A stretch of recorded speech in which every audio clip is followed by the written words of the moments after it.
ليش تهتمون بالحسين أكثر من اهتمامكم بالنبي؟ من يجي يوم الوفاة أشو ما تلطمون وتمشون؟ معقول الحسين عندكم أهم من النبي؟ عبارات نسمعها كل سنة. منو قال أنه إحنا نهتم للإمام الحسين أكثر من اهتمامنا بالنبي؟ وليش كل ما نواسي مولانا الإمام الحسين وأهل بيته سواء بالبكاء أو بالمشي تطلع هاي الأصوات اللي تقول قابل الحسين أهم من النبي؟ مقام النبي أعظم وأعلى شان من أي شخص، ما يحتاج نقاش بهذا الموضوع، وفقدانه أكبر خسارة وابتلاء للمؤمنين بل للناس كلهم.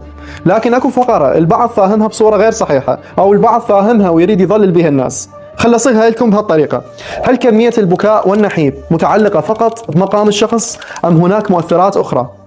الجواب بالحقيقة لا، كمية البكاء والنحيب ما متعلقة فقط بعلو المقام، اكو عوامل ومؤثرات اخرى اذا اجتمعت راح تكون مؤثرة بصورة اكبر. فعلو مقام النبي وفقدان مثل شخصيته يستوجب تفاعل وحزن كبير، كلنا متفقين عليها، بس اكو عوامل اخرى تأثر بالعاطفة والوجدان اكثر من تأثير علو المقام.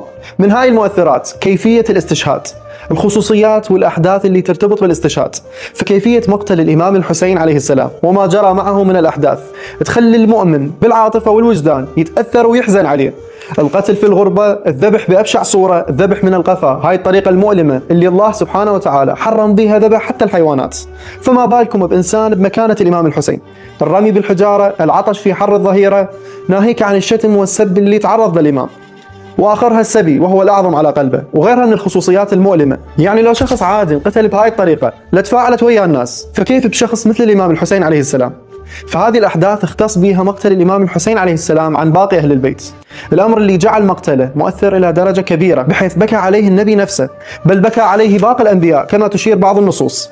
يعني لو حصل مع النبي كما حصل مع الحسين من قتل وتمثيل بهاي الطريقه لشفنا تفاعل كبير من قبل المؤمنين مثل تفاعلهم مع القضيه الحسينيه.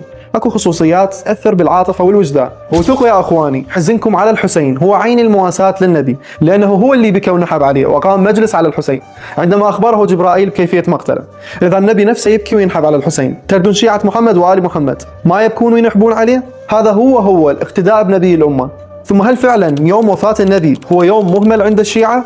بالحقيقة الواقع يقول غير هذا الكلام. فالناس اللي راحت تمشي للإمام الحسين بيوم الأربعين شفناها وجاي نشوفها كل سنة بعد انتهاء الزيارة تتوجه للنجف بانتظار يوم وفاة النبي حتى تواسي نفس رسول الله بهذا المصاب الجلل. ونفس المراسيم اللي شفناها بالأربعين كلها صارت بوفاة النبي، من مشي وبكاء ولطم. واللي يقول غير هذا الكلام فهو ما مطلع على واقع الحال، ظال يسمع فقط من القيل والقال. وشوفوهم بيوم وفاة النبي شي يسوون؟ يحزنون لو لا؟